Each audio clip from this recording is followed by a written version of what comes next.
Bonjour à tous, révisons ensemble le baccalauréat. Ici, on va traiter le chapitre des nombres complexes. Donc, ce sont des questions classiques tombées le jour de l'épreuve. C'est parti, ici dans cet exercice, il y a deux questions, on y va. Donc, dans la première question, ici, on nous donne, dans un premier temps, Z1 sous forme exponentielle qui est 6 exponentielle pi sur 4 et Z2 qui est sous forme algébrique moins racine de 3 plus i. Et donc, la première question, c'est de donner Z2 sous forme exponentielle. On doit détailler, bien entendu, tous les calculs. Donc, on va démarrer par Z2 qui est égal à moins racine de 3 plus i, donc qui est sous forme algébrique. Donc, pour obtenir une forme exponentielle, on va passer par deux étapes. La première étape, c'est calculer le module ici de Z2. Donc, d'après le rappel que vous avez, eh bien, le module de Z2, c'est la partie réelle au carré plus la partie imaginaire au carré, le tout racine carré. Donc, dans le nombre complexe, moins racine de 3 plus i, eh bien, la partie réelle, c'est moins racine de 3, on est d'accord?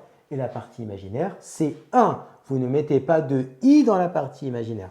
Donc, ça nous fait bien moins racine de 3 au carré plus 1 au carré, le tout racine carré. Donc, ça nous fait racine carrée de 3 plus 1.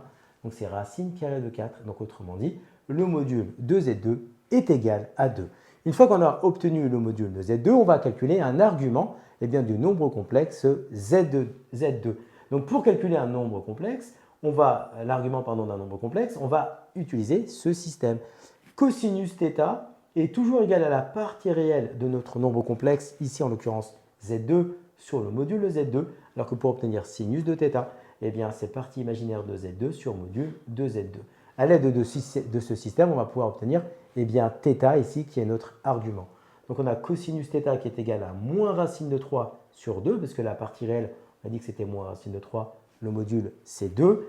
Et donc sinus θ c'est la partie imaginaire, donc ici c'est 1 sur le module c'est 2. Donc maintenant, vous avez ici le cercle trigonométrique. Il faut chercher l'angle θ qui a la particularité d'avoir un cosinus θ qui est égal à moins racine de 3 sur 2 et un sinus qui est égal à 1,5. Donc ici, on a mis le cercle trigonométrique, on a bien mis en couleur rouge l'information cos θ égale à moins racine de 3 sur 2 et sinus θ est égal à 1,5. Et vous voyez bien que l'argument ici recherché est 5pi sur 6, bien sûr, modulo 2pi. Donc une fois qu'on a déterminé un module et qu'on a déterminé un argument du nombre complexe Z2, on va pouvoir maintenant passer à la question qui est demandée, c'est-à-dire la forme exponentielle. Et donc pour déterminer la forme exponentielle, vous avez ici la formule qui apparaît. Donc pour obtenir tout simplement Z2, on rappelle, Z2 sous forme exponentielle, c'est le module de Z2 exponentielle Iθ. Mais toutes ces informations, on les a, parce qu'on les a déterminées ici. Et donc on a un autre module qui est égal à 2. Donc ça va nous faire Z2 est égal à 2 exponentielle I 5pi sur 6. Et on a obtenu ainsi l'écriture exponentielle de Z2. On passe à la question suivante. Pour cette deuxième question, on souhaite déterminer l'expression de la forme exponentielle du nombre complexe Z qui est égal à Z1 sur Z2 au cube. Donc on rappelle d'après les hypothèses de l'énoncé que Z1 était déjà sous forme exponentielle avec 6 exponentielles pi sur 4. On avait Z2 qui était sous forme algébrique et on avait, avec la question précédente, déterminé la forme exponentielle de Z2. Donc on va partir de ces deux expressions sous forme exponentielle pour obtenir la forme exponentielle de grand Z. Vous avez fait grand Z ici égale, donc Z1, on le réécrit, ça fait 6 exponentielle pi sur 4 sur Z2 au cube. Donc ça va nous faire ici 2 exponentielle i 5 pi sur 6, le tout au cube. D'accord? Ensuite, on rappelle que si nous avons a fois b à la puissance n, c'est a puissance n sur b puissance n.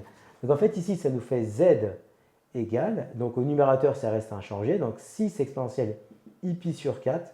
Et pour le dénominateur, ça va nous donner 2 au cube exponentielle i 5pi sur 6, le tout au cube. Ensuite, on va essayer de simplifier un peu cette expression et on va dans un premier temps utiliser un rappel sur les formes exponentielles, c'est-à-dire que exponentielle a de tout puissance b, donc je parle de propriété algébrique, exponentielle a de tout puissance b, c'est exponentielle a fois b. Et ici, le 2 au cube, on va voir que ça va nous faire tout simplement 2 fois 2 fois 2, donc 8. Donc on va avoir ici grand Z qui va s'écrire Au numérateur, 6 exponentielle i pi sur 4. Le 2 au cube, on a dit que c'était 8, ça nous fait 8 ici. Et exponentielle a, le tout puissance b, c'est exponentielle a fois b. Donc ça va nous faire exponentielle i 5 pi sur 6 multiplié par 3. Et donc ici, eh bien, on remarque une chose, c'est qu'on va faire 5 pi sur 6 fois 3. Donc si je l'écris là, regardez, si je l'écris ici, 5 pi sur 6 fois 3, c'est comme si j'écrivais que c'était 5 pi fois 3 sur 6, d'accord? Et on sait que 6, c'est 3 fois 2. Donc ça va nous faire ici 5 pi fois 3 sur 6 qui fait 3 fois 2. Et on va pouvoir simplifier par 3. Donc il va nous rester 5 pi sur 2.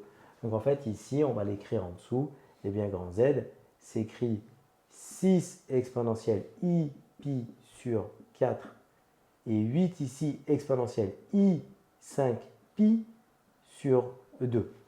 Et donc maintenant, on va continuer la simplification.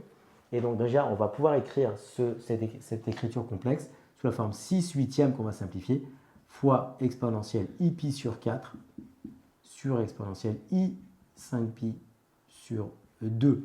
Donc le 6 sur 8, on va le simplifier par la suite, parce que 6 sur 8, bon, pareil, 6 divisé par 8, on est d'accord que ça nous fait 3 fois 2. Ici, ça nous fait 4 fois 2. Donc, il va nous rester ici tout simplement 3 quarts. Or, maintenant, c'est pour cette expression-là, exponentielle a sur exponentielle b, et bien avec les propriétés algébriques, on rappelle que exponentielle a sur exponentielle b, c'est exponentielle a moins b. Donc, en fait, ici, on va avoir donc, grand Z qui est égal à 3 quarts, parce qu'on avait dit que 6 huitièmes, c'est égal à 3 quarts. Et là, on applique la règle, donc ça nous fait exponentielle i pi sur 4 moins i 5 pi sur 2. Donc, on va mettre maintenant tout au même dénominateur, c'est-à-dire que là, on va multiplier ici le dénominateur par 2 et le numérateur par 2. Donc ici, 3 quarts d'exponentielle i pi sur 4 moins i 10 pi sur 4. Donc ensuite, on va réduire et donc ça va nous faire ici z égale 3 quarts exponentielle moins i 9 pi sur 4. Et donc vous avez ici la forme exponentielle du nombre complexe grand Z. Donc cette vidéo, c'était un exercice type ou une question type au baccalauréat que vous pouvez rencontrer sur la notion et chapitre, les nombres complexes. Comme tu as kiffé la vidéo et que tu veux des bonnes notes en maths, alors tu mets un pouce bleu, tu t'abonnes à notre chaîne, tu poses un commentaire, on y répond sans problème. Ensuite, on t'embarque avec nous sur gvaenmaths.com. Des exercices corrigés, des détails de ouf avec ça. Plus d'excuses pour pas avoir de bonnes notes en maths. Et bien sûr, rendez-vous sur nos réseaux sociaux.